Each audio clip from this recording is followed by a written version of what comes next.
I am doing grilled salmon steaks, salmon pieces, and I'm going to make a rice bowl out of it, but by rice, I should put that in quotation marks because it's not really rice. I'm actually not wanting rice again because we've had a bunch of rice bowls, so I'm going to do a Mediterranean couscous salad with it to put underneath the fish, and it's got a lemon parsley vinaigrette over it.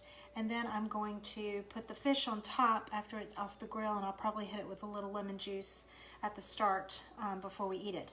But I want to show you how easy this is to grill fish. I got frozen salmon fillets from the store. This is wild caught Alaskan sockeye salmon. It just comes wrapped in these plastic, I guess they're probably flash frozen and just like vacuum sealed into the plastic. And so what I did was I took them out of that and I'm putting them on a piece of aluminum foil. And I happen to have heavy duty aluminum foil, but it doesn't have to be. As a matter of fact, if you just found salmon at the grocery store fresh, that you wanted, fresh not frozen, that you wanted to put in the freezer, you could do exactly what I'm gonna do with 2 layers of aluminum foil, and you could treat it exactly like I'm gonna do, wrap it up in the aluminum foil. I usually write on a Sharpie on the outside and label it, stick it in the freezer, and then pull it out of the freezer, and it's, look, I mean, this is completely hard. You can get it out of the freezer, take 1 layer of the aluminum foil off, poke holes in the other layer with forks, and put it on the grill and grill it from frozen. It only takes about 20 minutes or so on a high temperature. So, super easy. These are already frozen, so I just got some heavy-duty Reynolds wrap and just tore it into little pieces. And literally all I'm gonna do is put a couple of pats of butter on the top. And if butter's not your thing, if you're vegan or if you're not doing dairy, then you can also do olive oil. You could just drizzle a little olive oil on top. So I'm gonna just put just a few pats of butter on top. And this is not precise by any stretch of the imagination. You're just providing some oil for it while it's getting hot on the grill. Okay, then all I'm going to do, you do this first. I just washed my hands, but I want to make sure they're really clean because I'm just going to take a pinch of salt and just put a pinch of salt over them, just coarse kosher salt, and sprinkle a little bit of salt over them. Fish sounded like a good thing for these summertime temperatures we've been having. And then of course the day when I want to do fish, it's rainy and 60 degrees. So I don't know what happened there, but just plain old black pepper, coarse grind. I'm gonna just sprinkle that on top just like you're sort of heavily peppering your food. And then I'm gonna take some dried dill weed. If you have fresh dill hanging out and you want to chop up a little bit of that and put on there, rock that out. If I had fresh, I would probably use fresh. But you're just going to very lightly sprinkle dill on it, not a ton. It's got kind of a strong flavor. It's a really good flavor, but kind of strong. And then all I'm going to do is wrap them up like this and just fold the ends up. And I've got a pan over here I'm going to send out with my husband who's going to grill these for me. But it's just, he grills them on a pretty hot temperature, pretty high temperature. He takes about 20 minutes. And you'll be able to tell when you open it up whether it's done or not because it will sort of flake and fall apart. So that is now ready to go. He's going to be starting the grill in just a second. I have got water on the stove that I'm going to use to boil my couscous, and I'll show you what kind of couscous I'm using. There are 2 kinds of couscous that I know about. The Moroccan couscous, which is tiny, tiny, tiny little bits. They're pasta. Couscous is just pasta. But the Moroccan couscous I find a little more difficult to deal with because I feel like it can get dry very quickly. I like the Israeli couscous, which is a pearl shape. So it's a pearled couscous. And they are This one is toasted pearl couscous, and I don't normally get toasted, but this is what I could find in the grocery store right now. So all I'm gonna do is I'm gonna cook enough, hopefully, to feed my family. So one serving is about a cup of this to a cup and a half of water. It only takes about 10 minutes to cook, and it yields 2 cups of the actual couscous. We're probably gonna need a little bit more than that, so I'm gonna go ahead and double it. I'm going to essentially make a Mediterranean couscous salad to go underneath the fish. And the recipe that I'm going from is a chickpea salad. I love chickpeas. Some of my family members not huge fans. So I decided I would adapt it because I liked the flavors, and we would just use it with the couscous, and I liked the lemon parsley vinaigrette that was going to go over it. So what I have done is I've just cut up some red pepper and some cucumber.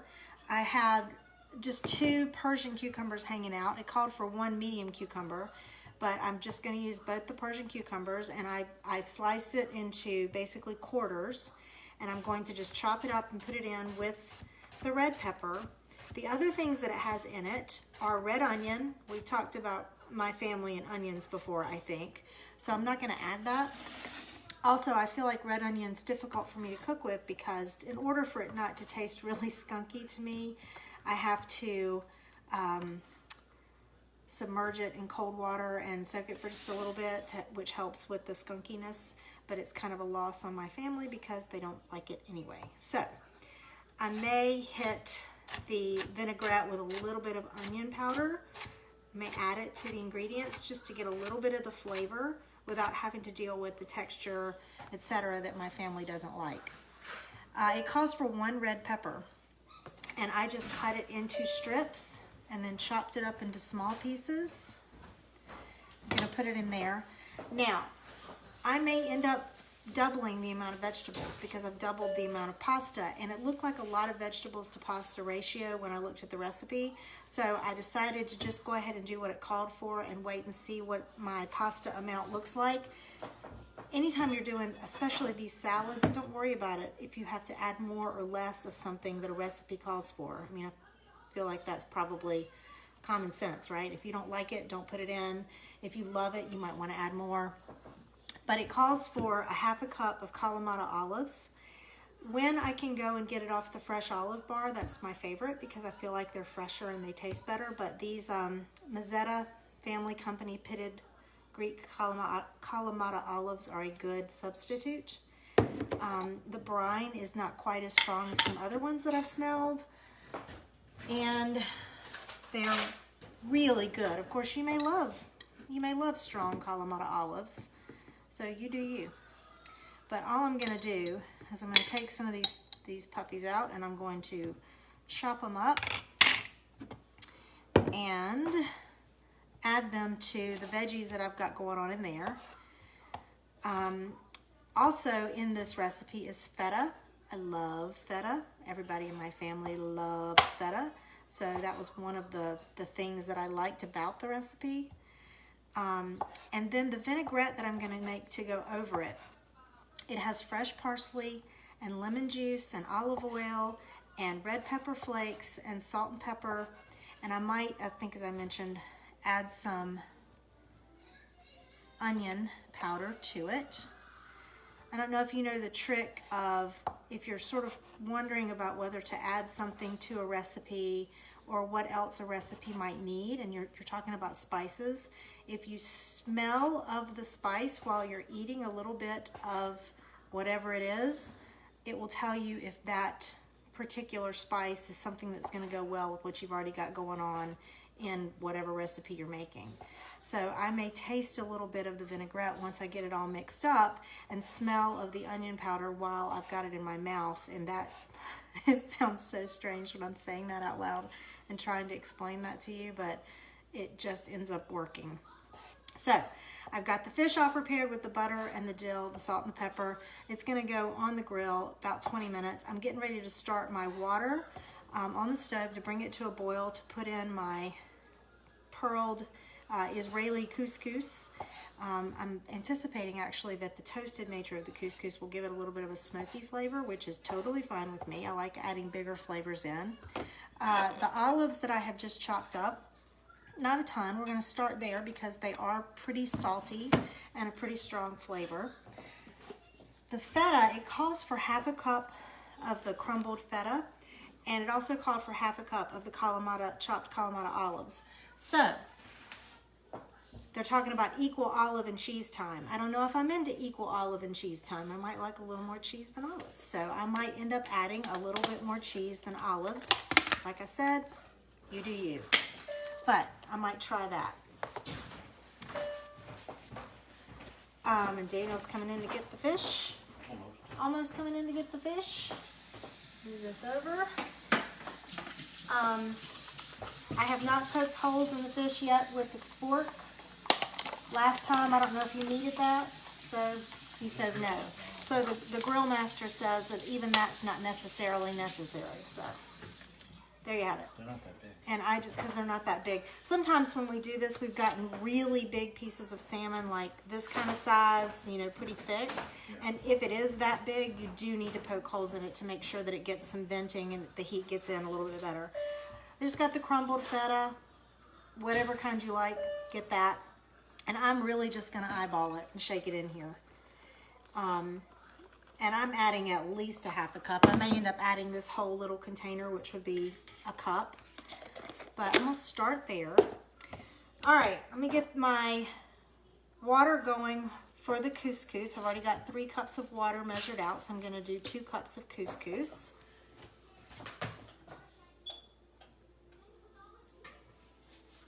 And as soon as that gets going, I'll put it in and reduce the temperature. Now, in the meantime, I'm going to just leave these olives over here to the side in case I need to add some more olives. I've got the ingredients out to do the vinaigrette. And the vinaigrette is really important because if you have a great sauce to go with it, a great vinaigrette to go with whatever you're doing, it always makes it better. I have I don't know if you've seen the recipe for Amy's chicken, but the oil and vinegar, the vinaigrette thing I've got going on in that, I think my family could just drink by itself. They love it so much. So, let's see, I'm double checking my recipe here. It's got half a cup of extra virgin olive oil. I always use the Bertolli extra light tasting olive oil. I just think it is the preference around here. It doesn't have as strong a taste as olive oil can have, and it lets some of the other flavors shine through better. I have real lemon right here in this thing because I didn't have enough fresh lemons to squeeze to make the tablespoon that I needed for the lemon juice. So I'm telling you, sometimes you just punt and you do what you have to do because it's what you have. So I'm going to hopefully open this up so I can freshly chop the parsley. If I didn't have fresh parsley, I would use dry parsley. And the general rule of thumb is that it is about a teaspoon of dried for every tablespoon of fresh. So it calls for a tablespoon of freshly chopped parsley. I would have used a teaspoon of the dried parsley to substitute. No rocket science there. Now, I'm going to do my handy dandy measuring cup trick. When you're doing a vinaigrette or a sauce that they're asking you to measure out, if you mix it in a big enough measuring cup, you can just measure it and then add the stuff to it and mix it with your whisk, and it's easy. You don't have to dirty up multiple things. Plus, handy spout for pouring out when you want to pour it on your couscous salad that we're making. So, half a cup of olive oil. Now, I probably am going to have to do this all over again. I don't like dry pasta salad. I like for it to be pretty moist, and I know that the couscous is going to absorb more of the liquid than, say, the chickpeas would. So you have to keep in mind if you're changing a recipe and adding a different kind of starch in place of the starch they have listed, you might have to add more liquid to it. So I'm going to start, though, with what they call for. So they call for half a cup of olive oil, and they call for a 1/4 cup of white wine vinegar, which I I can be a vinegar snob, but for stuff like this, I just usually get whatever the grocery store has, and it works just fine. So I'm going to add enough white wine vinegar to make it rise to the 3/4 cup line, because a 1/2 cup and a 3/4 of a cup, I mean 1/2 cup and a 1/4 cup is 3/4 of a cup. And that's enough of that. Now I'm going to add my red pepper flakes next. It calls for a 1/4 teaspoon of red pepper flakes. So I'm just going to take out my measuring spoons here. 1/4 teaspoon of red pepper flakes. So it's going to have some heat to it, which I like, because you're going to need something to offset the starch for it not to be just a bowl of goopy pasta sitting there in the bottom. It's got a tablespoon of lemon juice, and I have a feeling I'm probably going to add a little bit more than a tablespoon before it's all over with, or at least hit the fish with the fresh lemon that I do have. I'm saving the fresh lemon for the fish when it comes off of the grill. Now, it says salt and pepper to taste. My rule of thumb when it comes to salt and pepper is, I usually start with the pepper. I like pepper a lot. I usually heavily shake the pepper over it, which quite honestly, the holes here are so small that even if I heavily shake it over, I'm probably ending up with 1/8 to 1/4 of a teaspoon at most. And then I'm just going to add a pinch of this kosher salt. You can always add more. You can't take out very easily. And then I'm going to grab my whisk and whisk this around. Get the dry stuff moving together with that oil and vinegar before I add the wetter parsley. I'm going to show you a couple different ways to do the parsley. If you have this handy dandy piece of kitchen equipment, I highly advocate you using it because it's so easy.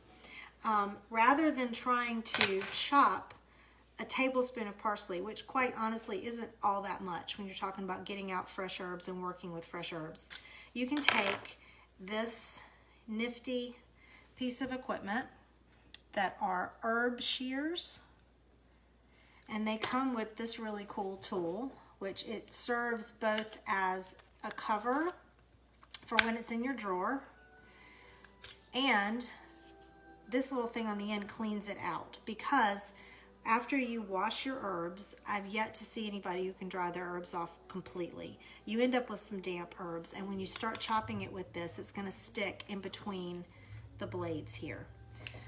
So I'm going to show you how to do that. If you have just kitchen shears that you use, just get out your kitchen shears if they're pretty sharp, and you can also just sort of roughly hit the end of the parsley to get your tablespoon of parsley.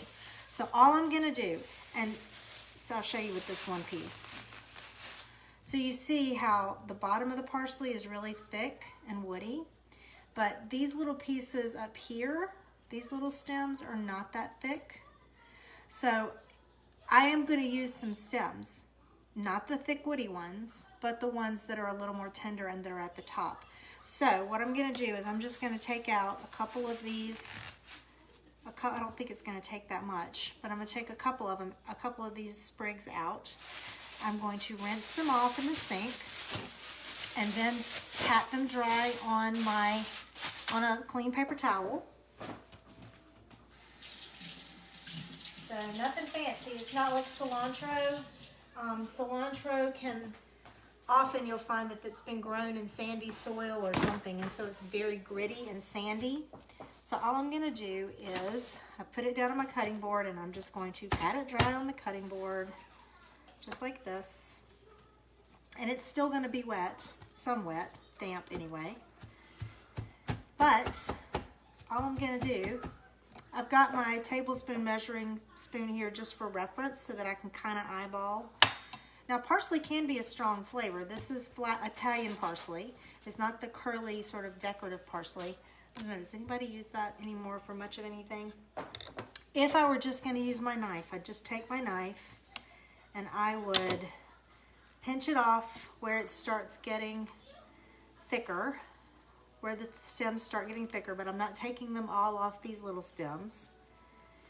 And I would just take my knife and just roughly chop it. Now, you're probably better with your knife than I am.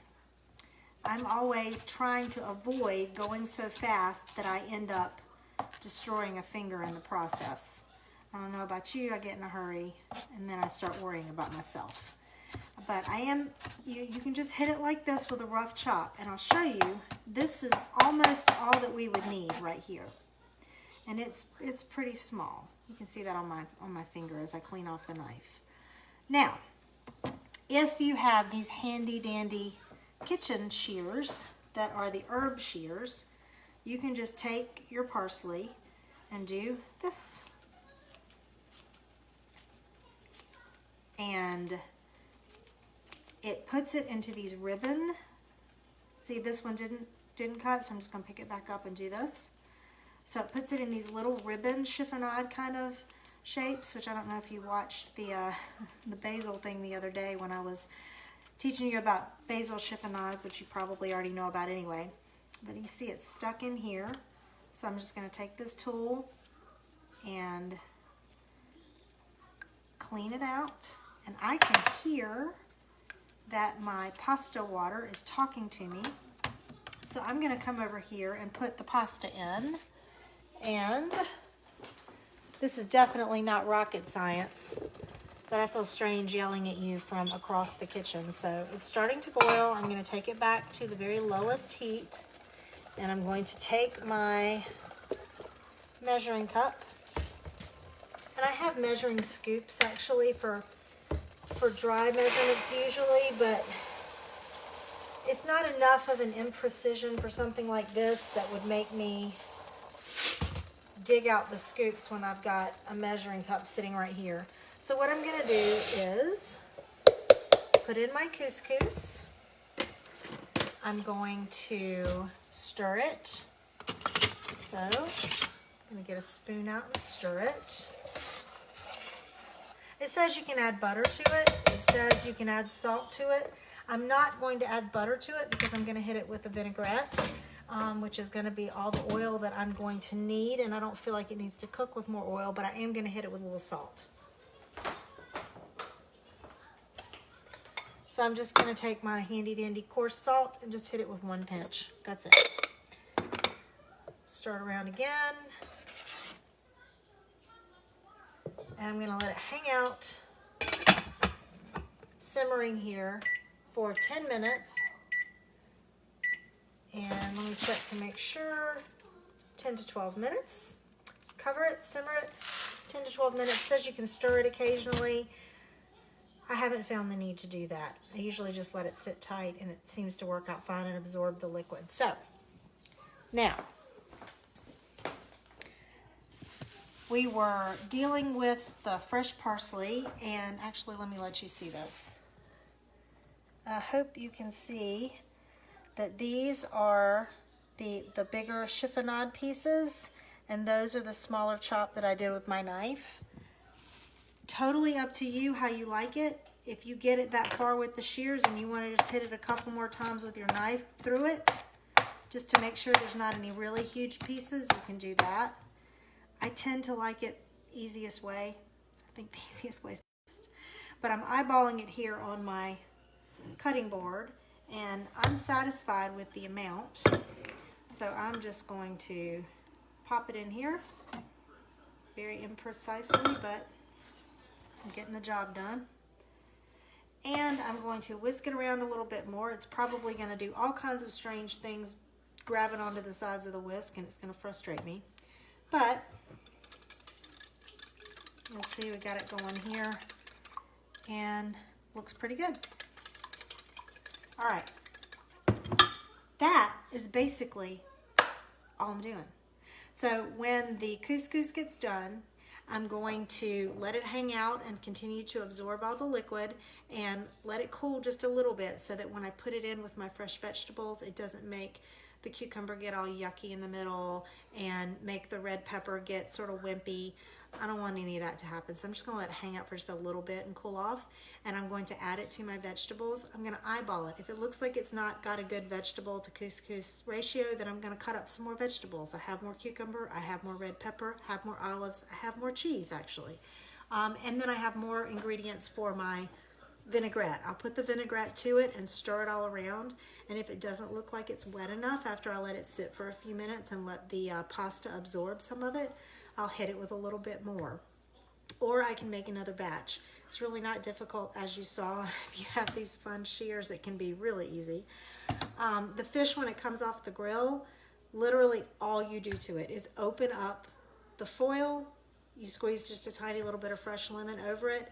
I'm going to put the couscous salad in the bottom of the bowl, the fish on top, squirt a little lemon on the top, and call it a day, and we're going to eat it.